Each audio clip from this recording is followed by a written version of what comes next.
बड़ा सवाल है कि क्या कांग्रेस का हाथ कट्टरपंथियों के साथ है। सबसे पहले बड़ी खबर आपको बता दें, बड़ी खबर यह है कि आनंद शर्मा से कांग्रेस आला कमान नाराज है। सूत्रों के हवाले से यह बड़ी जानकारी मिल रही है। आला कमान ने जताई है नाराजगी और यह कहा गया है कि पार्टी फोरम में आनंद शर्मा को बातचीत रखनी चाहिए थी अपनी, अगर उन्हें कोई ऐतराज था तो। दरअसल बंगाल में पीरजादा के साथ गठबंधन पर आनंद शर्मा ने सवाल उठाए थे। कांग्रेस के वरिष्ठ नेता हैं, लगातार कांग्रेस की ओर से प्रेस कॉन्फ्रेंसेस का चेहरा होते हैं। मोदी सरकार पर हमला बोलते हुए आप सुन सकते हैं उनको, लेकिन फिलहाल अब वो सुर्खियों में हैं क्योंकि उन्होंने कांग्रेस के आईएसएफ के साथ गठबंधन पर सवाल उठाए थे। कल शाम को उन्होंने ट्वीट किया था और उस ट्वीट के बाद अब आला कमान नाराज है। बंगाल चुनावों को लेकर कांग्रेस में कलह खुलकर सामने आ गई है। कल ही अधीर रंजन चौधरी ने जवाबी हमला भी किया था और कहा था कि दरअसल ये जो गठबंधन हुआ ये आला कमान की सहमति के बाद ही हुआ है। 3 तस्वीरें आपकी टेलीविजन स्क्रीन पर है। आईएसएफ के साथ गठबंधन पर टकराव है। आईएसएफ पीरजादा अब्बास की ये पार्टी है, कभी ममता बनर्जी के करीबी थे, उनके साथ थे, लेकिन फिलहाल अब उन्होंने नई पार्टी बना ली है। बंगाल के चुनावी रण में वो भी कूद पड़े हैं। आनंद शर्मा ने उनके साथ गठबंधन को लेकर कांग्रेस पर सवाल उठा दिए और पूछा क्या गठबंधन से पहले सीडब्ल्यूसी के सामने इस मसले को रखा गया था, लेकिन अधीर रंजन चौधरी ने पलटवार कर दिया है और उसके बाद अब यह मामला आला कमान तक पहुंचा हुआ है।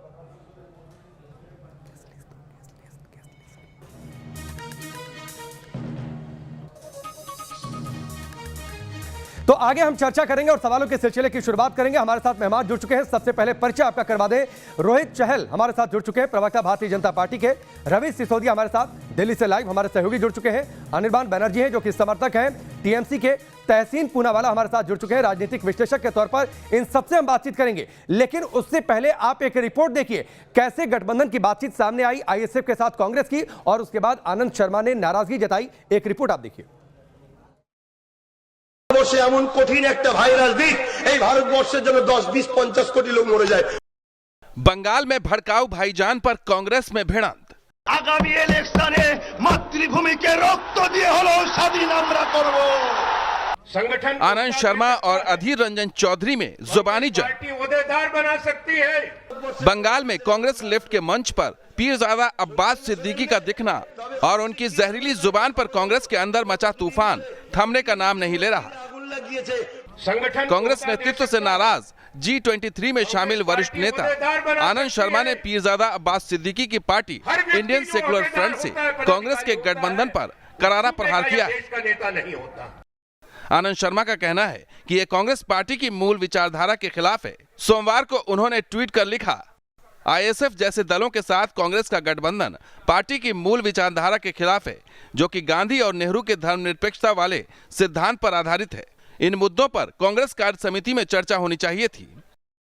अब इन तस्वीरों को देखिए। कोलकाता के ब्रिगेड परेड मैदान में रैली के दौरान कांग्रेस नेता अधीर रंजन चौधरी भाषण दे रहे थे। इसी बीच मंच पर पीरजादा की एंट्री क्या हुई, कांग्रेस नेता अधीर हो गए। मंच पर पीरजादा को देखकर पब्लिक ने ऐसी हुटिंग की जिससे अधीर रंजन का मूड खराब हो गया। अधीर रंजन ने पीरजादा से दुआ सलाम तक नहीं किया। इस वाकये के 24 घंटे भी नहीं बीते थे कि अधीर रंजन की तरफ से गठबंधन पर सवाल उठने लगे। लेट पार्टी के साथ हमारा अभी तक फैसला नहीं हुआ है कि हमारा हिस्से में कितने सीट आएंगे। बीच में अगर कौन क्या कहते हैं मुझे पता नहीं, क्योंकि हमारी चर्चा लेट पार्टी के साथ होते हैं। लेट पार्टी किसी दूसरे पार्टी के साथ भी करते हैं। इसके बाद लेट किसका साथ क्या सीट शेयरिंग करते हैं वो अलग बात है। कांग्रेस किसका साथ सीट शेयरिंग क्या करेगा अलग बात है।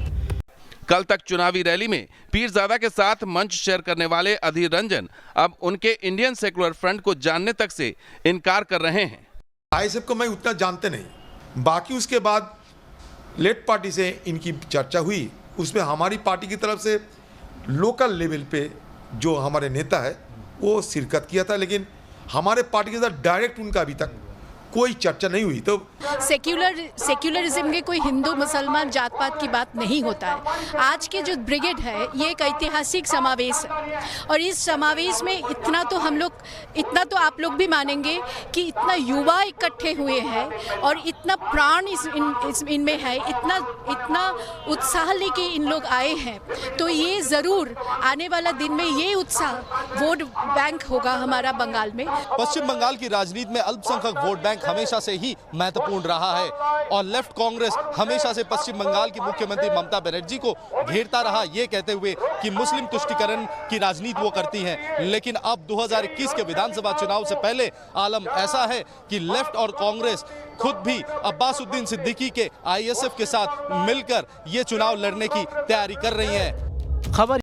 खबर यह भी है कि पीरजादा अब्बास का लेफ्ट के साथ गठबंधन मुकम्मल हो चुका है, लेकिन अधीर रंजन की अगुवाई में कांग्रेस पसोपेश में है, जिसके चलते कांग्रेस और पीरजादा की आईएसएफ के बीच सीटों का बंटवारा उलझ गया है। इस बीच बीजेपी ने पीरजादा का वो भड़काऊ बयान सोशल मीडिया पर शेयर किया, जिसमें उन पर खून देकर आजादी लेने की बात कहने का आरोप लगाया जा रहा है।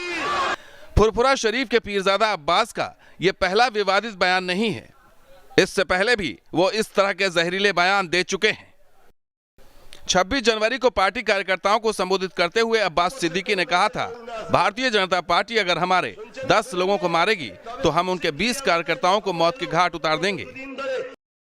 दिसंबर 2019 को भी पीरजादा अब्बास ने सीएए कानून को लेकर विवादित बयान दिया था और कहा था कि अगर 1 महीने के भीतर संशोधित नागरिकता कानून सीएए वापस नहीं लिया गया तो बंगाल में हांगकांग जैसा आंदोलन खड़ा कर देंगे।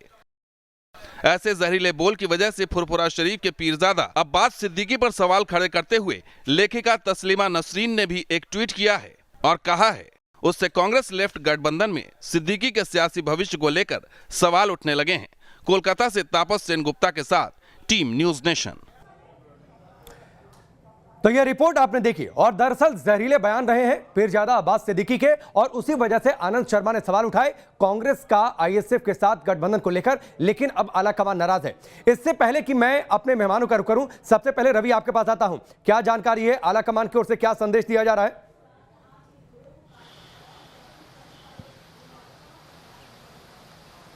देखिए, साफ किया गया है आलाकमान की तरफ से और ये कहा गया है कि अगर कोई बात आपको नागवार गुजरती है या फिर गठबंधन पे बात करनी होती है तो आप इस मसले को पार्टी फोरम पे उठा सकते हैं। इससे पहले भी इस तरह की बातें होती रही हैं और ये कहा गया है कि अगर कोई मसला होता है, अगर कोई विवाद होता है, अगर आपको लगता है गठबंधन सही नहीं है तो इस मसले को बाहर नहीं, ट्वीट करके नहीं उठाया जाना चाहिए था। हालांकि नाराजगी दोनों तरफ से है, G23 के जो ग्रुप एक बन गया वो बात करे या फिर कांग्रेस की जो दूसरा धड़ा, दोनों की बात करे, दोनों एक दूसरे के ऊपर आरोप प्रत्यारोप लगा रहे हैं। क्योंकि इस मसले को लेकर जिस तरह से आनंद शर्मा ने पहले ट्वीट किया और उसके बाद अधीर रंजन चौधरी ने उसका जवाब दिया था और ये कहा था कि ये फैसला लीडरशिप से पूछने के बाद ही किया गया था। और अगर आपको जी ठीक है रवि, मैं आपके पास आता हूं। तहसीन पूनावाला, आपने बातें सुनी, रवि जो हमारे सहयोगी हैं, जो कांग्रेस बीट कवर भी करते रहे हैं, उनकी बातें आपने सुनी। यानी सिर्फ आलाकमान फैसला करता है, पार्टी में राय मशविरा नहीं किया जाता कि किसी दल के साथ गठबंधन करना है नहीं करना है, एक ऑर्डर आया उसको फॉलो करना है। आनंद शर्मा की नाराजगी इसी बात को लेकर थी। तो नाराज रहे आनंद शर्मा जी और सीडब्ल्यूसी में बात उठाए, कोई दिक्कत नहीं है और वो गठबंधन करते म्युनिसिपल चुनाव भी जीती है, कोई दिक्कत नहीं है। तहसीन पूनावाला, आवाज आ रही है आपको? बिल्कुल आ रही है। आपको मेरी आवाज आ रही है? हाँ बिल्कुल आवाज आ रही है। हाँ बिल्कुल आवाज अब आपकी ठीक आवाज आ रही है। मेरा सवाल ये है, जी ठीक है, मेरा सवाल ये है कि क्या सिर्फ आलाकमान फैसले सुना देता है, एक तरफा फैसले सुना देता है? जो आनंद शर्मा ने कहा कि सीडब्ल्यूसी में कोई राय मशविरा नहीं किया गया, इस तरीके का गठबंधन कांग्रेस की नीतियों के खिलाफ है। तो आनंद शर्मा जी ये मैटर उठा दे, सीडब्ल्यूसी मीटिंग के अंदर उनको रोका है, उठाने से रोका है, उनको पूरी इजाजत है उठाने के लिए। he should raise it। इसीलिए उन्हें बीजेपी का एजेंट बता दिया गया। कोई नहीं कह रहा उनको बीजेपी का एजेंट, कोई नहीं कह रहा है। अधीर रंजन चौधरी ने कहा, नेता है। हाँ, अधीर रंजन चौधरी ने कहा बीजेपी के एजेंट की तरह काम कर रहे हैं। तो अगर तो काम वैसे कर रहे हैं तो गलत है ना, उससे बीजेपी को फायदा हो रहा है। मैं एक बात बताता हूँ, आनंद शर्मा जी के मैंने सारे ट्वीट पढ़े, मुझे अभी इंटरप्ट मत करना, मैं 1 मिनट पर भी बात समाप्त करूंगा। मैंने आनंद शर्मा सर के सारे ट्वीट पढ़े, आपके चैनल के मैंने सारे शोज देखे, सारे शोज, आपका चैनल का और आनंद शर्मा जी के ट्वीट का। मैं आरोप नहीं लगा रहा हूं, एक बात कर रहा हूं। एक भी डिबेट नहीं हुआ, एक भी ट्वीट नहीं हुआ हिमंता बिस्वा शर्मा के ऊपर जब उन्होंने कहा कि आसाम में उन्हें बंगालियों के वोट नहीं चाहिए। आसाम में ये बात कही है, एक भी डिबेट नहीं हुआ। ये अपनी बात समाप्त कर रहा हूं। त्रिपुरा में बीजेपी त्रिपुरा लिबरेशन फ्रंट के साथ सीधे गठबंधन में। त्रिपुरा लिबरेशन फ्रंट आज भी आपके दर्शक गूगल पर जाकर देख सकते हैं, एक आजाद देश चाहता है, एक अलग स्टेट भारत के बाद, आज भी उनके साथ गठबंधन में, उल्फा के साथ गठबंधन में, आसाम के साथ। एक भी डिबेट नहीं हो, ये तो जहर और देश को तोड़ने की बात होगी। लेफ्ट ने किसके साथ गठबंधन किया, अपने डिबेट किया, आपका अधिकार है, आनंद शर्मा का उठाने का अधिकार है। आप ये चीज बताएं कि त्रिपुरा लिबरेशन फ्रंट जो आज भी कहता है, इस वक्त कहता है त्रिपुरा का वो हिस्सा देश से अलग होना चाहिए, उसके साथ बीजेपी गठबंधन। तहसीन पूनावाला, नागालैंड का अग्रीमेंट पढ़ा है आपने? पढ़ा है नागालैंड का अग्रीमेंट? उसमें ये लिखा गया है, किसी पत्रकार को नहीं लिखा है, कि नागालैंड को अलग झंडा मिलेगा, नागालैंड क्या अलग पार्लियामेंट होगा। ये अग्रीमेंट क्यों पब्लिक नहीं करते, सार्वजनिक नहीं करते? मैंने 1 मिनट तक इंटरप्ट नहीं किया तहसीन पूनावाला, आपने कहा था कि मैं इंटरप्ट ना करूं, मैंने इंटरप्ट नहीं किया। हेमंत विश्वकर्मा, आपने दूसरे नेताओं की बातचीत कह दी, हमने उसको भी सुनवाया है, जरूरी नहीं कि आप 24 घंटे न्यूज नेशन देखते हो। पहली बात सुन लीजिए, अब मेरा भी पूरा सवाल सुनिए सर, मेरा भी पूरा सवाल सुनिए। जरूरी नहीं कि आप 24 घंटे सिर्फ न्यूज नेशन देखते हो, आपके पास और भी जरूरी काम रहे होंगे। पहली बात, हमने उस पर भी कार्यक्रम किया। दूसरी बातचीत, सवाल पूछने का काम हमारा है, आपको जवाब देने के लिए बुलाया गया है, हमें उम्मीद करता है कि जवाब आप ईमानदारी से देंगे। तीसरी बात, अगर बीजेपी ने कुछ गलत किया तो क्या आपको या जिस पार्टी की विचारधारा का आप समर्थन करते हैं लाइसेंस मिल जाता है कि आप वैसे लोगों के साथ जाएं जो देश तोड़ने की बात करें? पीरजादा अब्बास सिद्दीकी का बयान आपको याद नहीं है तो मैं आपको सुना देता हूं। वो खून लेकर आजादी की बातचीत करते हैं, वो फ्रांस में जो कुछ हुआ उसके समर्थन में खड़े दिखते हैं। आप सुनिए, और मुझे लगता है उसका जवाब आप एक निष्कर्ष के तौर पर दीजिएगा। सुनिए कुछ पीरजादा अब्बास सिद्दीकी का बयान।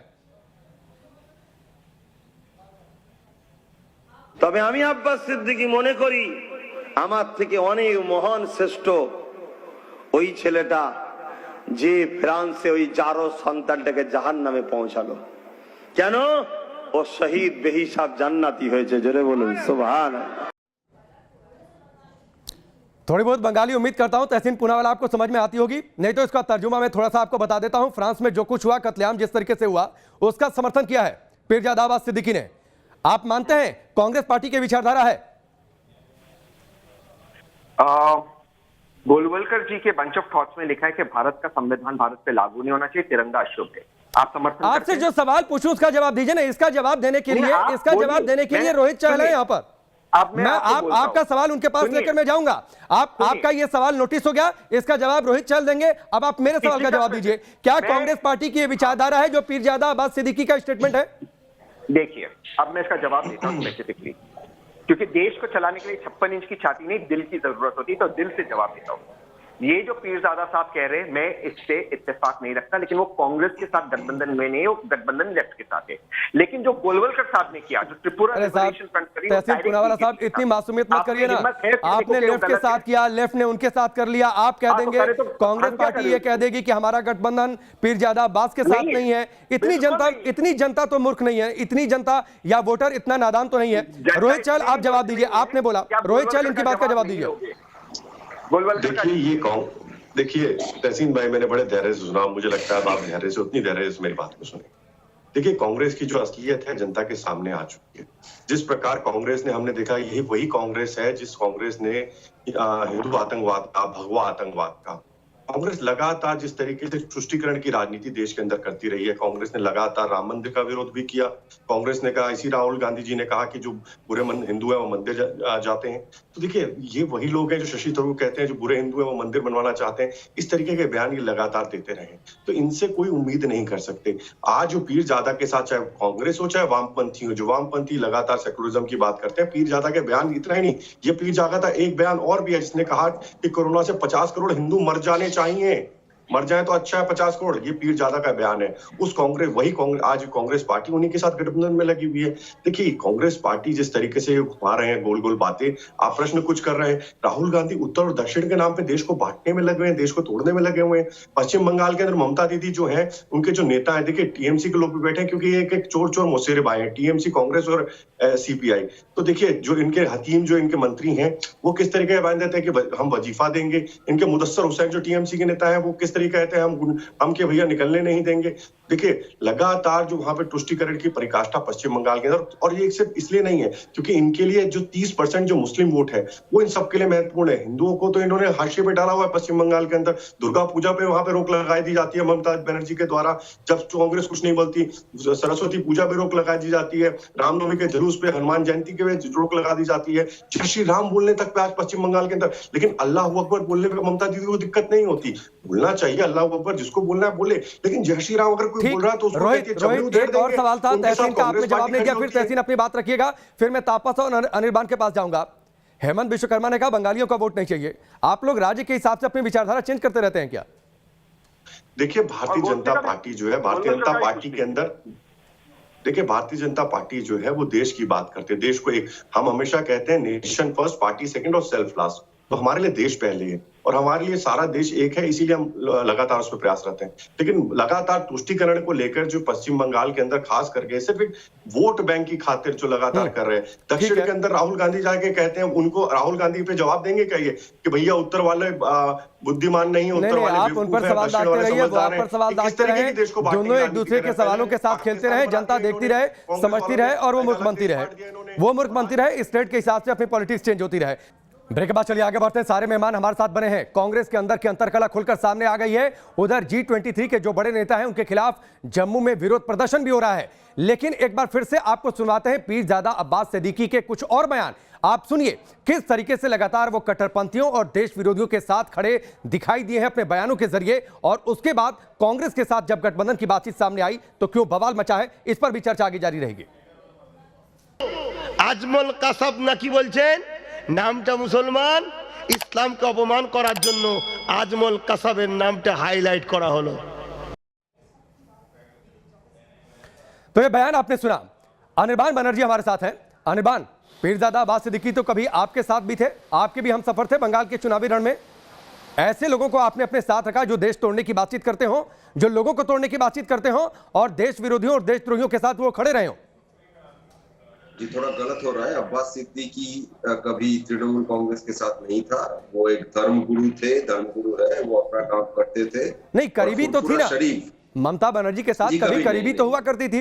अगर आप उनकी बयान सुनेंगे तो वो ममता बनर्जी को अटैक करते हैं, तृणमूल कांग्रेस को अटैक करते हैं। तो वो फुरफुरा शरीफ जहां से आते हैं, वो फुरफुरा शरीफ एक बहुत बड़ा मजार है, वहां पर बहुत सारे पीरजादा है, तो वहां के बहुत सारे लोग तृणमूल का समर्थन करते हैं। लेकिन अब्बास सिद्दीकी कभी समर्थन नहीं किए हैं, वो बराबर विरोध करते आए हैं। और जब भी उन्होंने पार्टी बनाया अपना ISF 21 जनवरी को, उनका सबसे बड़ा विरोध जिनसे था वो उनका नाम है ममता बनर्जी, तो वो कभी TMC के साथ खड़े नहीं थे। तो और दूसरी बात ये है कि जो ये उनका गठबंधन, ठीक है अनिर्बान साहब, मुझे लगता है इसकी सच्चाई तापस बताएंगे हमारे सहयोगी जो कोलकाता में है। तापस, कभी करीबी तो रही ममता बनर्जी के साथ, ऐसा तो है नहीं? अब्बास सिद्दीकी की करीबी रही, उसके बाद क्या जो तहसीन पूनावाला ने बात कही कि लेफ्ट के साथ गठबंधन, क्या बंगाल की जनता इतनी नादान है कि वो समझे कि कांग्रेस का गठबंधन है या नहीं है? कांग्रेस ये कहकर बच सकती है कि हमने लेफ्ट के साथ, क्या लेफ्ट ने किसी और के साथ कर लिया, हम क्या करें? जी देखिए, पश्चिम बंगाल राजनीति में मैरिज ऑफ कन्वीनियंस बहुत देखा जाता है। एक समय पे फुरफुरा शरीफ ममता बनर्जी के तरफ था और ममता बनर्जी के साथ फुरफुरा शरीफ का काफ़ी अच्छा रिश्ता रहा है। 2011 के चुनाव में भी एक मुस्लिम वोट बैंक बड़ा फैक्टर था, फुरफुरा शरीफ उसमें से एक मेजर फैक्टर माना जा रहा था। लेकिन उसके बाद तोहा सिद्दीकी और अब्बास सिद्दीकी के बीच जब धीरे धीरे से दूरियां बढ़ने लगी, उसके बाद कहीं ना कहीं अब्बास सिद्दीकी अपने आप को नए ज़माने और इंटरनेट के द्वारा अपने आप को लोगों के सामने रखना शुरू किया। उनकी जो पॉपुलैरिटी है वो कहीं ना कहीं बढ़ता नजर आया। अब सवाल ये है कि लेफ्ट ने क्यों अब्बासुद्दीन सिद्दीकी का हाथ पकड़ा, क्योंकि लेफ्ट हमेशा इस आइडियोलॉजी पर यकीन करता था कि वो धर्मनिरपेक्ष एक पार्टी है, ना वो हिंदू मानते हैं ना वो मुसलमान मानते हैं। तो अचानक उन्हें ऐसा क्या लगने लगा कि यहाँ पर ब्रेक की है, ब्रेक के बाद मैं फिर आपके पास आऊंगा। सवाल धर्मनिरपेक्षता के साथ इस बात का भी है कि कौन किसके साथ खड़ा है। आप देशद्रोहियों के साथ खड़े हैं, आप आतंकियों के समर्थन में एक तरीके से बयान करते हुए नजर आ जाते हैं। आप कहते हैं खून ले लो, आजादी तब मिलेगी, बदला लेने की बातचीत करते हैं, बात इसकी भी है।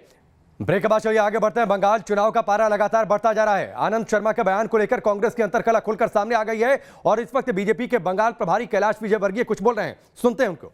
सर, कांग्रेस के अंदर में ही देखा जा रहा है, आनंद शर्मा जी के और से एक कुछ टिप्पणी किया जा रहा है, तो अधीर रंजन चौधरी उस पर रिप्लाई कर रहे हैं। जो ISF को लेकर, इंडियन सेकुलर फ्रंट को लेकर जो चल रहा है, क्या कहना चाहेंगे सर आप कांग्रेस? अब ये तो उनकी लड़ाई, हम कोई टिप्पणी नहीं करना चाहते हैं, पर ये स्वार्थ की लड़ाई जब होती है तो कभी भी संबंध मजबूत नहीं होते। सब अपने अपने अस्तित्व के लिए लड़ रहे हैं और अपने स्वार्थ के लिए जब गठबंधन होता तो वो गठबंधन कभी भी नहीं टिकता। और इसलिए हमारी तो शुभकामना है कि गठबंधन बना रहे, पर सबके अपने अपने स्वार्थ हैं, उसके कारण ये गठबंधन कितना चलेगा ये वही लोग जाने। बीजेपी को सर हरदम कहा जाता है कि वो धर्म की राजनीति करते हैं, लेकिन जिस तरह से अब देखा जा रहा है ISF को लेके भी ब्रिगेड में यहाँ पे हम लोग देखे, क्या कहना चाहेंगे सर?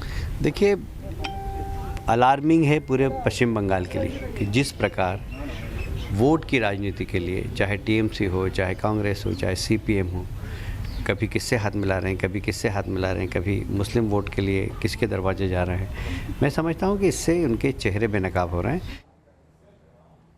कैलाश विजयवर्गीय को आपने सुना। इस वक्त की एक और बड़ी खबर आ रही है। आईएसएफ कार्यकर्ता के पास से बम मिला है। दक्षिण 24 परगना के भांगरा में यह बम मिला है। आईएसएफ कार्यकर्ता के पास बम बनाने का सामान भी बरामद किया गया। आरोपी जलील मुल्ला, जो कि आईएसएफ का कार्यकर्ता है, उसे पुलिस ने गिरफ्तार कर लिया है। ये बड़ी खबर है। आईएसएफ कार्यकर्ता के पास बम बनाने का सामान बरामद हुआ है। ये तस्वीरें आप देखिए। पुलिस वहां पर सतर्क थी और ये छापेमारी में सामान की बरामदगी हुई है। जलील मुल्ला को पुलिस ने गिरफ्तार कर लिया है। आईएसएफ यानी Indian secular front, Pirzada Abbas की नई नवेली पार्टी, जिसके साथ कांग्रेस के गठबंधन को लेकर बवाल शुरू हो गया है। आनंद शर्मा के ट्वीट के बाद दो फाड़ सामने आने लगी है। अंतरकलह खुलकर सामने आ गई है। कांग्रेस आलाकमान नाराज है। यह भी संदेश दिया जा रहा है कि पार्टी फोरम में बातचीत रखनी चाहिए थी, लेकिन अब उसी आईएसएफ के कार्यकर्ता के पास से बम बनाने का सामान। ये तस्वीरें भांगरा से तस्वीरें हैं। दक्षिण 24 परगना में भांगरा, वहां पर यह बरामदगी। जलील मुल्ला को पुलिस ने गिरफ्तार भी कर लिया है। सारे मेहमान इस वक्त हमारे साथ जुड़े हुए हैं और इस हिस्से की शुरुआत भी मैं तहसीन आपके साथ ही करता हूं। देखिए, बयान सिर्फ देश विरोधी या देश तोड़ने वाले नहीं है, हरकतें भी वैसी हैं। जलील मुल्ला आईएसएफ का कार्यकर्ता, पुलिस ने गिरफ्तार किया, बम बनाने का सामान बरामद हुआ है। अब आप कुछ कहेंगे? अगर ऐसे कोई भी बात हुई है, एनआईए को इसकी जांच करनी चाहिए, उनको अरेस्ट करना चाहिए। आप प्लीज, मेरी एक रिक्वेस्ट है, पीछे जो आपकी टीम है जो रिसर्च करती, प्लीज आप इस पर चला लीजिए कि देश के दर्शक जाने आरएसएस के संजय जोशी किस तरह इस वक्त कॉन्विक्टेड है बॉम्ब ब्लास्ट के लिए। आरएसएस के कितने जगहों पर केरल और मध्य प्रदेश में बम बनाने के सामान तहसीन पूनावाला, ये भी चला लीजिए। और तहसीन पूनावाला, जब जो खबरें आती हैं चलाई जाती हैं, मैं आपसे सवाल कर रहा हूं, आप बीजेपी आरएसएस की आड़ क्यों ले रहे हैं? मेरा आपसे सीधे से सवाल था। आनंद शर्मा ने, पीरजादा आनंद शर्मा कांग्रेस के वरिष्ठ नेता रहे हैं ना, कांग्रेस के प्रेस कॉन्फ्रेंसेस में वो चेहरा रहते हैं कांग्रेस पार्टी का, कांग्रेस पार्टी की बातें जोरदार तरीके से रखते हैं। आनंद शर्मा ने नाराजगी जताई, उनको संकेत दिया जा रहा है और उनको बीजेपी का एजेंट बताया जा रहा है। मेरा सवाल यह, पीरजादा अब्बास सिद्दीकी के बयान साफ हो जाते हैं, धुल जाते हैं, पाक साफ हो जाते हैं पीरजादा अब्बास सिद्दीकी? आपके प्रश्न पहले मुझे आईएसएफ के बम को लेकर था, उसका मैंने उत्तर दिया। मैं तहसीन पूनावाला, बम को लेकर क्यों था ये आप भी समझते हैं? सर, आप उस बम को लेकर क्यों था ये आप भी समझते हैं तहसीन पूनावाला? आप एंकर हो, मैं पार्टिसिपेंट हूं, आपने प्रश्न पूछा, जवाब देने का मौका दीजिए। हर लाइन में बीच में नहीं, मेरे सवाल का जवाब नहीं मिल रहा है तहसीन। आप दूसरे की आड़ में जाकर छिप रहे हैं, इसलिए मुझे इंटरप्ट करना पड़ रहा है, वरना मुझे कोई शौक नहीं है आपको इंटरप्ट करने का। नहीं सर, मैं दोबारा से अपने पॉइंट रिपीट करूंगा क्योंकि आपने व्यूअर्स को सुनने नहीं दिया। मैं कहता हूं, अगर किसी के पास भी सामान मिले, एनआईए की जांच होकर उसे अरेस्ट होना चाहिए। लेकिन जो ऑलरेडी बम निकले, सामान निकले, आरएसएस के लोगों के पास, आपके चैनल के पास उसका डेटा है, आरएसएस को बैन कब करे, जनता को समझना चाहिए। जिस प्रकार से कांग्रेस पार्टी के तहसीन पूनावाला जो बोल रहे फर्जी खबर सुनाई थी, हेमंत बिश्व शर्मा जी ने बोला कि भैया जो बांग्लादेश से हिंदू आए उनको नागरिकता मिलनी चाहिए, लेकिन बांग्लादेश से जो बांग्लादेशी आए हैं, जो आतंकी रूप में जो गतिविधि हो रहा है, उनको नहीं मिलनी चाहिए। ये 5 लाख से ऊपर नागरिकता नहीं दी जाएगी। उन्होंने कहा बांग्लादेशी हिंदू है, बंगाली हिंदू है, उनको वोट डालने का अधिकार, उनको नागरिकता मिलनी चाहिए और उनको नागरिकता मिलेगी जिसकी एक मिनट आप लोग कर रहे हैं। सर, ऐसा डिबेट कैसे होगा? आप लोगों ने वहां पे खर्च चल रहे हैं, आपको बदरुद्दीन अजमल दिखाई देता है असम के अंदर, आपको ये बुरबुरा शरीफ मुसलमानी क्यों दिखाई देते हैं? आप ये बता दीजिए ना। एक मिनट रोहित चहल और तहसीन पूनावाला दोनों साथ रहिए। एक मिनट रुक जाइए, एक मिनट रोहित चहल प्लीज। तहसीन पूनावाला, एक सीधा सा सवाल और उम्मीद करता हूं प्लीज घुमा फिरा कर जवाब मत दीजिएगा और किसी की आड़ में मत जाइएगा। पीरजादा अब्बास सिद्दीकी के जो बयान है, क्या उनसे कांग्रेस पार्टी और आप इत्तेफाक रखते हैं? उन बयानों का समर्थन करते हैं, हाँ या ना? सर, मेरी शर्त क्लियर थी आपके डिबेट में आने के लिए। आप इस तरह से आप बोलोगे, रोहित बोलेगा, मैं किसी के बीच में नहीं, ठीक है, मैंने रोहित को शांत कराया। मेरा सीधा सा सवाल है, अब्बास सिद्दीकी के जो बयान है उनका आप समर्थन करते हैं, हाँ या ना? सर, मैं आपको क्लियर बात कह रहा हूं, क्लियर बात मैंने पहले भी किया, दोबारा कह रहा हूं। अगर अब्बास सिद्दीकी ने ऐसी कोई भी बात की है, मैं उससे इत्तेफाक नहीं रखता हूं। वो मेरे साथ अलायंस में नहीं है, वो लेफ्ट के साथ अलायंस में है। लेकिन उसी के साथ शर्म कीजिए, आप रोहित प्लीज एक मिनट शांत हो जाइए, मैं आपके पास आता हूं, आप जवाब दीजिएगा। रोहित एक मिनट प्लीज, रोहित एक मिनट रोहित रुक जाइए। तहसीन पूनावाला इतना, एक मिनट रुक जाइए ना प्लीज। तहसीन पूनावाला एक मिनट, रोहित प्लीज, रोहित एक मिनट। तहसीन पूनावाला इतना तो आप भी समझते हैं ना कि कान सीधे पकड़ना या कान घुमाकर पकड़ना बात एक ही होती है। आप लेफ्ट के साथ गठबंधन करें, लेफ्ट उनके साथ गठबंधन कर ले, या आप सीधे गठबंधन कर लें। करेक्ट सर, मैं आपकी इस बात से इत्तेफाक रखता हूं, मैं इस बात को समझता हूं और मैं कहता हूं आपके चैनल पे कोई भी गलत चीज हुआ उसकी एनआईए से जांच करवाए। नहीं, अब्बास सिद्दीकी का स्टेटमेंट, आपको लगता है ये कांग्रेस पार्टी की सोच है और कांग्रेस पार्टी को अब्बास सिद्दीकी के साथ मंच साझा करना चाहिए? आपको लगता है तहसीन?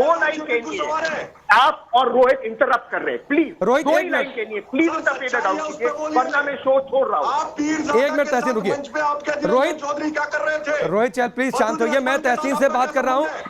रोहित चल एक मिनट रुक जाइए, जब आपके पास आऊं तो आप जवाब दीजिएगा। तहसीन सीधे से आप जवाब दीजिए, फिर मैं एक और आपको बयान सुनवाता हूं अब्बास सिद्दीकी का।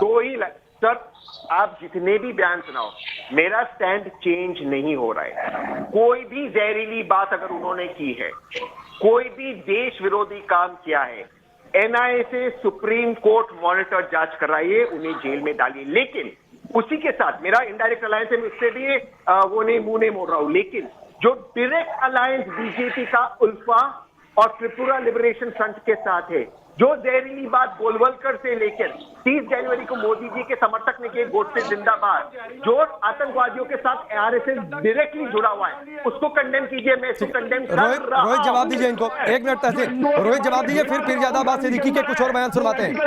वेटिकन से दिमाग लेके चलते हैं राहुल गांधी, उनके दिमाग के अंदर जो जहर भरा हुआ है, जो बदरुद्दीन अजमल जैसे ले गए और पीरजादा जैसे लोगों के बैसाखी पे चल रहे हैं, असम से लेकर पश्चिम बंगाल के अंदर आपको हिंदुओं को आतंकवादी बताते हैं, हिंदुओं को 50 करोड़ हिंदुओं को मारने वाली धमकी देने वाले व्यक्ति के साथ खड़े होते हैं। राहुल गांधी कहते हैं पूरे हिंदू मंदिर जाते हैं, हिंदू मंदिर जाते हैं, वो लड़कियां छेड़ते हैं। अरे किस तरीके की मानसिकता से ग्रसित है तहसीन पूनावाला, आपके जो नेता राहुल गांधी और आप हैं, वो पता लगता है। जब बदरुद्दीन अजमल नेता के साथ असम के अंदर आप क्यों कर रहे हैं? ठीक है रोहित, आपकी आवाज बार बार इंटरप्ट हो रही है, कट रही है, मैं आपके पास आता हूं। नेटवर्क में शायद दिक्कत है, और एक मिनट, ठीक है रोहित, नेटवर्क में शायद थोड़ी दिक्कत है। और तहसीन, दरअसल ये बार बार बात क्यों उठ रही है? आपने कहा अगर उन्होंने बयान दिया, अगर उन्होंने कुछ किया, एनआईए कार्रवाई करे, जेल में डाल दे, कांग्रेस पार्टी की भी तो कुछ जिम्मेदारी बनती है ना। सुनिए जरा पीरजादा अब्बास सिद्दीकी के कुछ और बयान, कैसे वो देश और लोगों को तोड़ने की बात करते हैं। আর আমি চাইছি বাম কংগ্রেসকে এই মুহূর্তে 2021-এর জন্য একটা সিট সমঝোতা করতে, শুধুমাত্র 21-এর জন্য। 21-এর পরে ওদেরও প্রতিশোধ নেব আমরা। কথা বুঝছেন না, বোঝেন না? কেন ওরাও তো অনেক জ্বালিয়েছে। अब बताइए तहसीन, कहते हैं 2021 में सबसे हम बदला ले लेंगे, इस्लाम का अपमान हर कोई कर रहा है, अगर क्या होता है कांग्रेस पार्टी की भी तो कुछ जिम्मेदारी बनती है। त्रिपुरा लिबरेशन फ्रंट करता है कि अलग देश बनाना है, मोदी जी की जिम्मेदारी नहीं है। नागालैंड का कॉर्ड पढ़ा है आपने? पढ़ा है नागालैंड का कॉर्ड पढ़ा है? आप लोग ये बताइए बदरुद्दीन अजमल के साथ क्या संबंध है तहसीन पूनावाला आपका? आप ये बताइए आपका पीरजादा से क्या संबंध है? आपको सिर्फ मुस्लिम संगठन क्यों दिखाई देते हैं गठबंधन करने के लिए? किसी राष्ट्रवादी और हिंदू संगठन से क्यों गठबंधन नहीं करते? आप असम के अंदर बदरुद्दीन अजमल कौन? मुसलमान। पीरजादा कौन? मुसलमान। पश्चिम बंगाल के अंदर उनके साथ गठबंधन आपका होता है, आपका किसी और राष्ट्रवादी संगठन के साथ गठबंधन क्यों होगा? हिंदुओं को आतंकवादी बताते हैं आप लोग, हिंदुओं को आतंकवादी बताते हैं। रोहित सुन लीजिए, रोहित सुन लीजिए, जवाब देना चाहते हैं तहसीन आपकी बात का। देंगे रोहित, तहसीन आपकी बात का जवाब भी देना चाहते हैं तहसीन। बहुत जरूरी चीज कहना चाहता हूँ, उम्मीद है इंटरप्ट नहीं होगा, आपके दर्शकों को सुनाए। सर ये देश का नंबर 1 चैनल है, आपकी बहुत रिस्पेक्ट करता हूँ और दीपक सर की बहुत रिस्पेक्ट करता हूं। सर आपके चैनल पे आप एक बीजेपी के ऑफिशियल प्रवक्ता को ये प्लेटफॉर्म दे रहे कहने को कि अजमल के साथ जो गठबंधन हुआ ये देश के खिलाफ है। क्या अजमल भारत का सिटीजन है? सर आप ये बताइए ना, मैंने पूछा जो राष्ट्रवादी संगठन है उनके साथ क्यों नहीं कर रहे?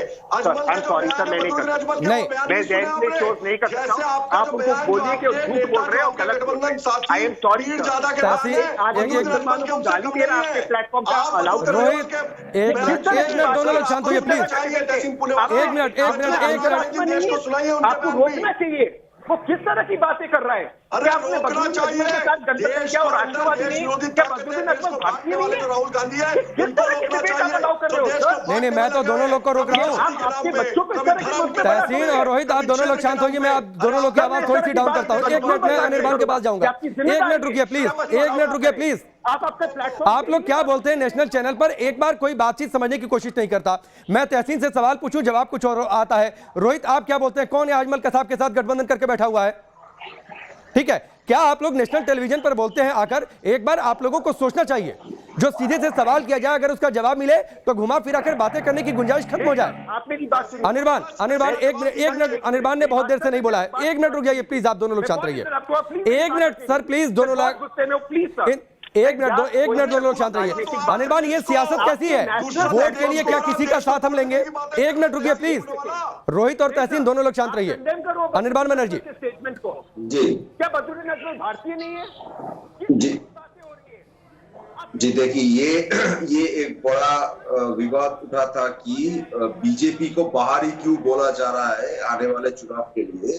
तो रोहित जी ने ये प्रूफ कर दिया कि ऐसे जहरीले भाषण जो देते हैं टीवी पर, इनको बांग्ला कभी एक्सेप्ट नहीं करेगा, इसीलिए उनको हम बाहरी कहते हैं।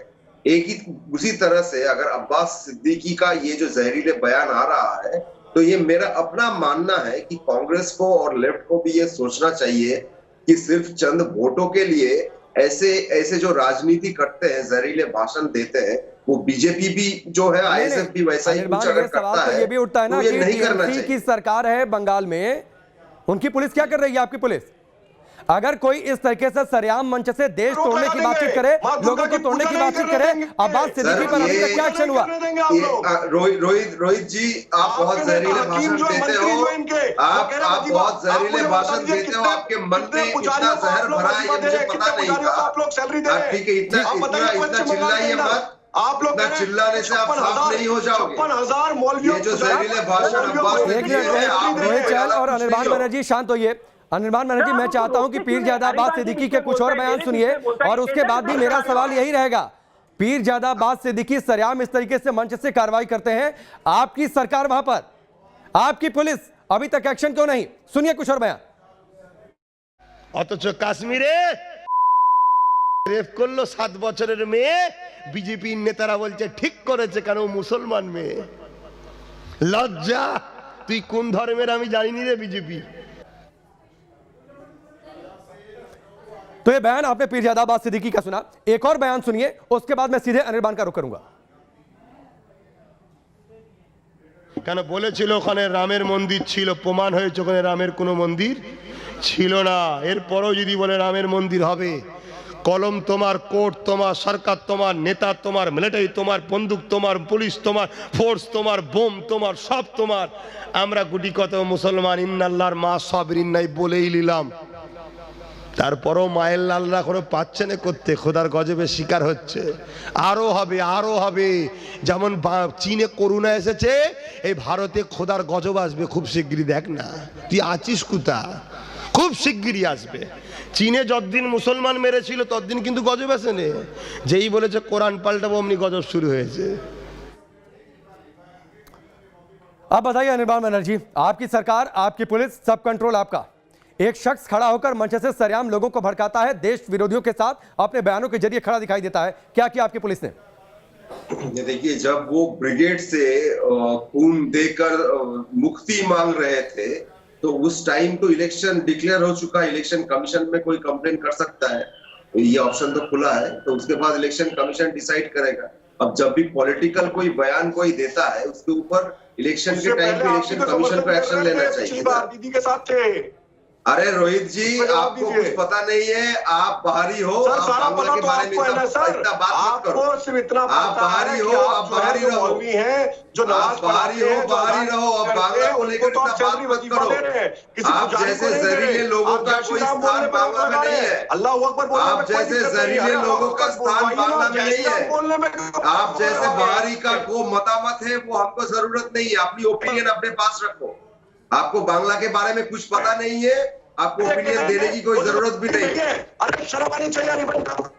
अरे शर्म आपको आनी चाहिए। इनकी शक्ल दिखाइए। ये देखिए कैसे मारा आपने 50 साल की महिला को।